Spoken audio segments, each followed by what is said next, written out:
Hello，咁今日咧就講下呢一題 matrix 再加 equation of straight lines 嘅題目啦。咁佢呢一題係喺書嗰度 lab 出嚟嘅。咁佢就係問你 L1 同 L2係咪 intersect 啦。咁佢就有俾呢個 determinant 啦你啦。咁你點揾佢係咪 intersect 咧？咁第一個就係揾佢 slope 啦。咁你平時喺數學嗰度學嗰個 slope 咧，就係講緊負嘅呢一個除以呢一個。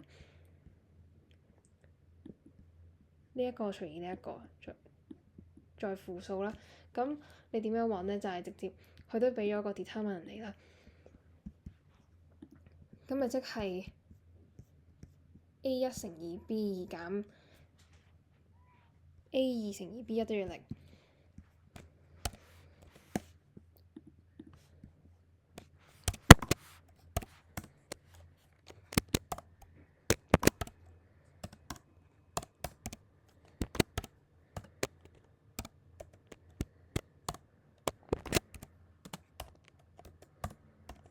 咁你將呢個褪翻過嚟呢一度啦，咁咪就可以約到 A1 除以 B1 係等於 A2 除以 B2，咁咪即係揾到佢哋個 slope 係一樣咯。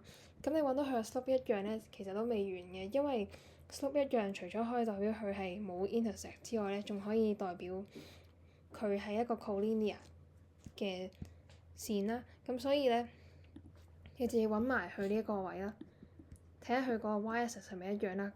咁所以咧，佢就有俾咗你啦。C1 乘以 B2 減 C2 乘以 B1 咧係唔係等於零嘅？咁所以咧就話俾你聽啦。C1 除以 B1 係唔等於 C2 除以 B2，咁所以咧佢哋就唔係 intersect。咁答案係 no 咯。